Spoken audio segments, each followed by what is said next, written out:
bil manami ing dalem mimpi faqila mangka dawuh sapa rajul lahu maring rajul mangka dawuh lahu maring rajul fa'ala ing apa agawe sapa Allah Gusti Allah bika kelawan ira qala dakni mangka ninggal sapa sira fa ini teman setuhune ingsun lam atamakan orang nganggoni ingsun min husni yauman minal janabati di mana bahwa Allah tidak akan memakaikan sesuatu min husni yauman dari mandinya minal janabati orang yang junub al-basani Allahu tetapi Allah justru memakaikan pakaian sauban minana kecuali pakaian dari api neraka. Dimana bahwa ada orang mimpi Imam Ghazali diriwayatkan dari Imam Ghazali, dimana bahwa Imam Ghazali ini diriwayatkan mimpi bahwasanya Allah ini menyiksanya dengan cara apa? Dengan cara memakaikan pakaian dari api.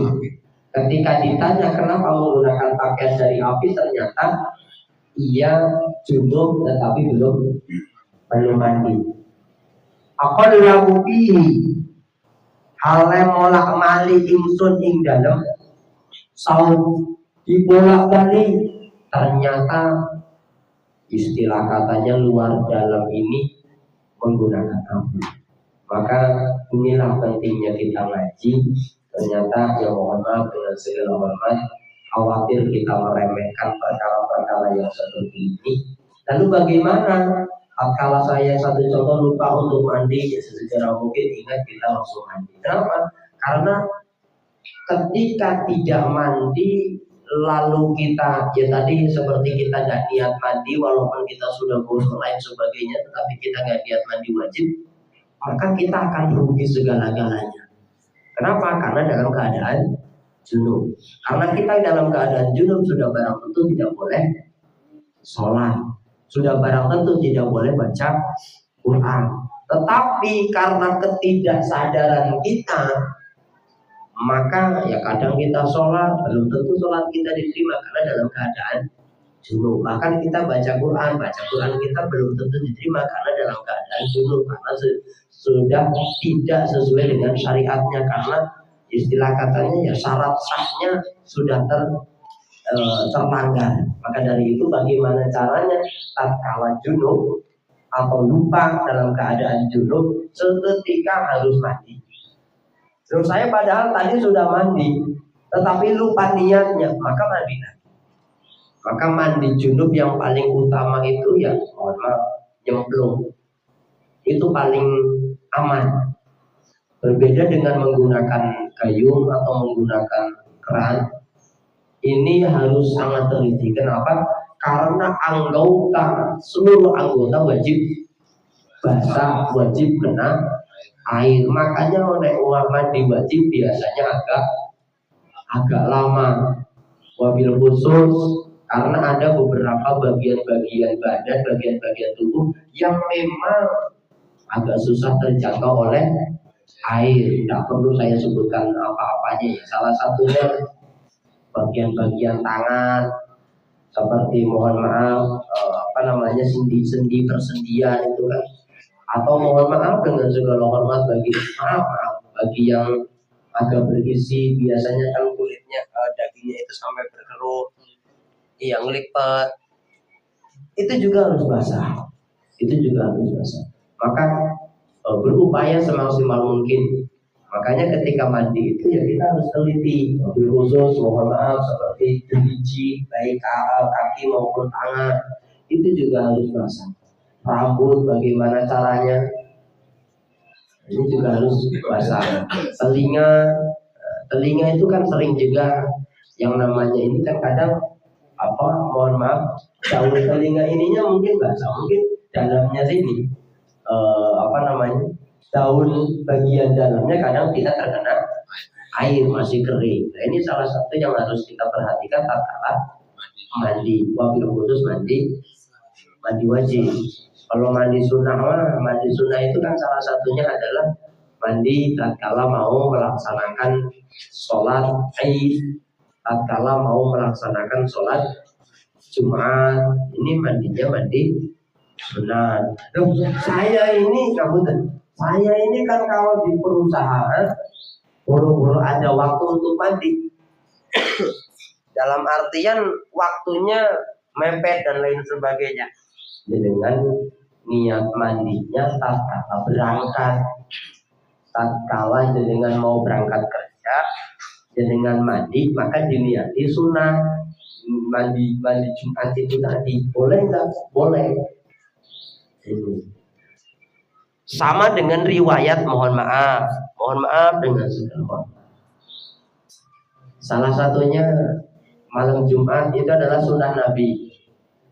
Ya, ini bukan berarti malam Jumat itu sunnah Nabi, hubungan badan bukan ya. Ini seolah-olah anjing Nabi diidentikan dengan hal-hal seperti itu. Maksudnya adalah ya memang gimana ada yang mengatakan bahwasanya malam Jumat itu adalah sunnah Nabi melakukan hal tersebut.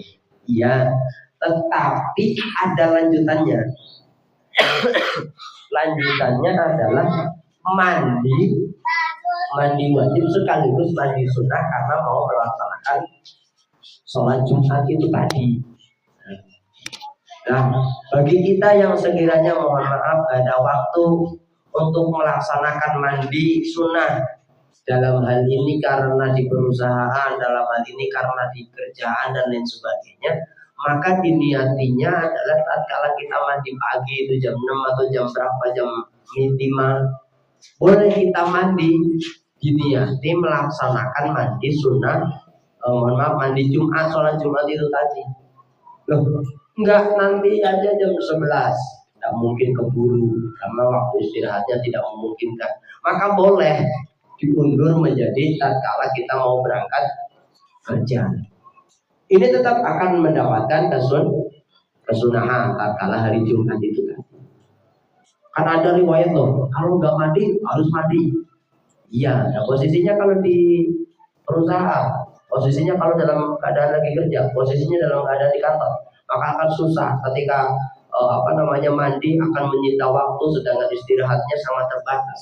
Maka itu tadi di awal tatkala kita habis sholat subuh lalu kita mandi pagi itu kita niatnya sholat mandi sholat Jumat, maka akan mendapatkan pahala dari mandi tersebut, tetap mendapatkan kesunahan mandi sholat Jumat itu sendiri.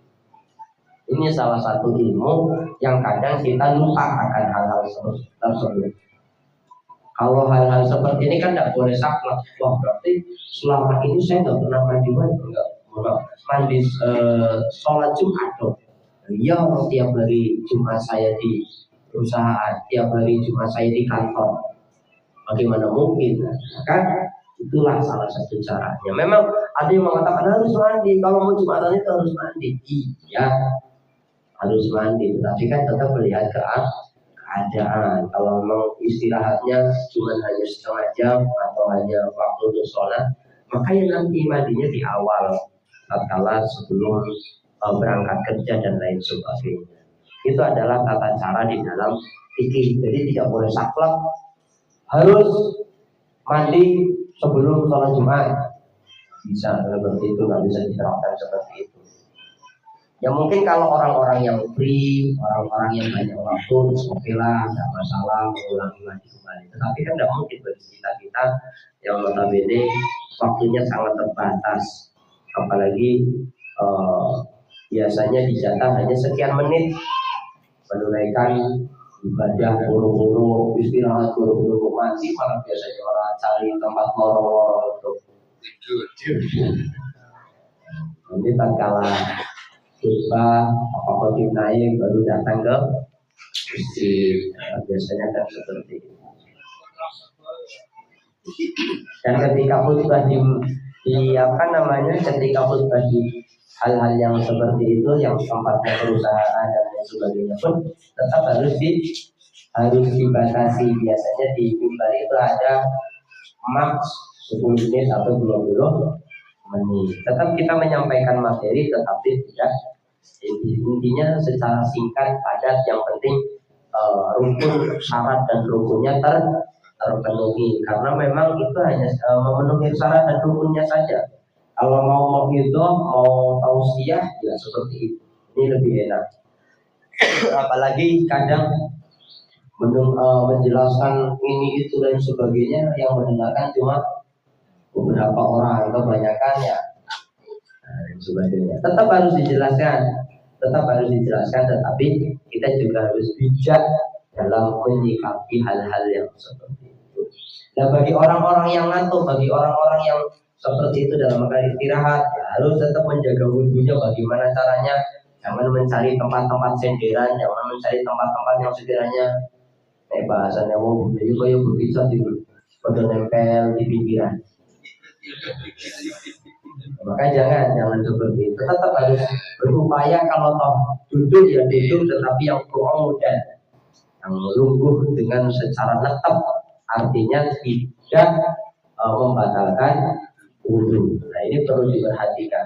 Mandinya, terus sholatnya, duduknya kita di masjid itu diperhatikan.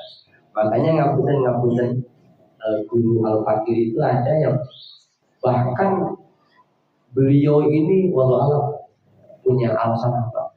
Beliau ini tidak pernah masuk masjid tatkala khotib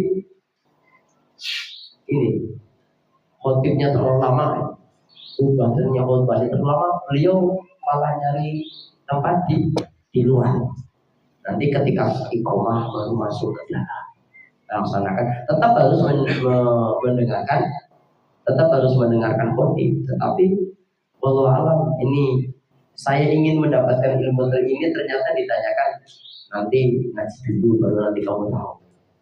Saya tidak tahu, ini belum bisa saya betulkan. Tetapi memang benar. Jadi ketika sholat itu dalam hal lain pada mencari pahala di depan, istilah katanya sapi dan onta atau kambing, ya tetapi di barisan depan, tetapi di emperan masjid. Itu sukanya seperti itu. Baru ketika iqamah baru masuk ke masjid. Entah maknanya apa, wallahu a'lam, karena beliau yang paham. Padahal beliau ya seorang kiai, dia adalah seorang yang alim luar biasa, tetapi mempunyai keanehan tersendiri. Jadi jangan mencerca ini kiai, tetapi malah jadinya di luar. Ya karena memang beliau mempunyai keilmuan tersendiri yang kadang kita tidak tahu dan tidak paham. Maka berupaya tetap mengaji agar apa? Agar kita akan paham, oh ternyata ilmunya seperti ini. Oh, yang di depan berupaya mengejar fadilahnya sholat Jumat. Karena yang mendapatkan fadilah sholat Jumat itu yang tadi, yang paling depan, yang nomor 2 dan lain sebagainya, itu yang ganjarannya itu tadi. Kalau yang di belakang itu sudah masuknya dalam kategori ya karena kewajiban. Kalau yang di depan itu ya kewajibannya dapat, yang istilah katanya onta, sapi, kambingnya juga dapat, pahalanya double, bonus lah istilah katanya, mendapatkan bonus. Tetapi kalau yang di belakang itu hanya membayar kewajibannya saja, tidak mendapatkan bonusnya istilah katanya. Kalau dalam syariat, tapi perkara masalah pahala itu mutlak miliknya Gusti Allah. Saya nggak berani menjustifikasi yang di belakang nggak dapat pahala. Nanti dikomplain, memang lu siapa? Beraninya mengatakan yang di belakang tidak dapat pahala. Sama saja kalau di depan juga ngantuk, ikut lain. Tapi kalau seperti itu juga susah. Maka tetap perkara masalah pahala adalah miliknya Allah Ta'ala, tetapi secara syariat, secara fikih itu memang mengatakan ya kalau yang di belakang itu hanya menggugurkan kewajiban. Tetapi kalau pengen bonus itu berarti berada di dalam, di depan dan sebagainya. Itu salah satu. Wa huwa jamidun. Lanjut. Ital ihtilama fil lail baridatin fa'ata ilal ma'i wa huwa jamidun fa'asarahu qasala wa kadat ruhuhu tahruju min syiddatil bardi summa jatalama fi lailati saniyah fa'ata ilal masi wastahola wastasala wa husiya alaihi wa sami'a yaqulu lahu la'u abidonnaka biha izzat dunya wal akhirah azallahu mahu bidaraini amin rahmatika ya arhamar rahimin. Dengan dikatakan bahwasannya Al-Imam Asy-Syaikh Yaqi An-Nasyaikh Aliddin Ibni Abdis Salam ihtilam fil lail. Beliau itu bermimpi bari'atin kang adem fata ilal ma'i mangka tumeka sapa Izuddin almaha maring banyu wa huwa jamidun mangka hale utawi banyu ing apos tatkala dalam keadaan junub, dalam keadaan setelah mimpi ia mendatangi air, tetapi airnya sudah berubah menjadi es. Fakasorohu maka mecah sapa Izuddin ingmah, dalam artian airnya itu dipecah. Bagaimana caranya supaya bisa menjadi cair lagi? Wahtasalah maka adu sapa Izuddin, walaupun airnya sudah menjadi es, ia berupaya untuk dipecahkan, untuk dicairkan dan mandi lagi. Wakadat ruhuhu, wakadat lan marat apa ruhuhu ruhe tahruju ikum metu apa ruhe Izuddin. Jadi seolah-olah mandi saking kedinginannya, tetapi ia tetap mandi walaupun dalam keadaan dingin. Istilah katanya di sini katakan koyo-koyo saat saya mandi itu ruhnya mau keluar saking dinginnya. Fisid datil barri, saking atise. Summa jetalama mangka metumani bilailati saniyah ing dalem malam yang kedua. Tatkala malam yang pertama sudah selesai, ia mandi dalam keadaan menggunakan air es, bahkan ia saking dinginnya tetap mandi. Ternyata di malam yang kedua ia ternyata bermimpi lagi dalam keadaan junub lagi. Saniyah di malam yang kedua. Ata ilal ma'i maka nekani sapa Imam Izuddin ilal ma'i maring banyu wah tasalah lan adus sapa Imam Izuddin pagusila mangka akala mandi saking dinginnya beliau pingsan.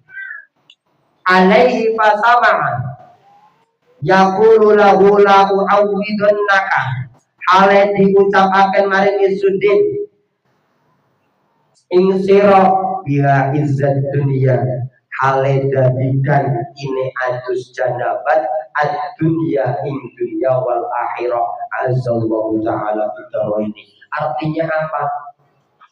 Walaupun dalam keadaan dingin sekalipun, saking karena ingin sesuci, walau bahasanya di sini sampai pingsan, ia tetap mandi. Karena apa?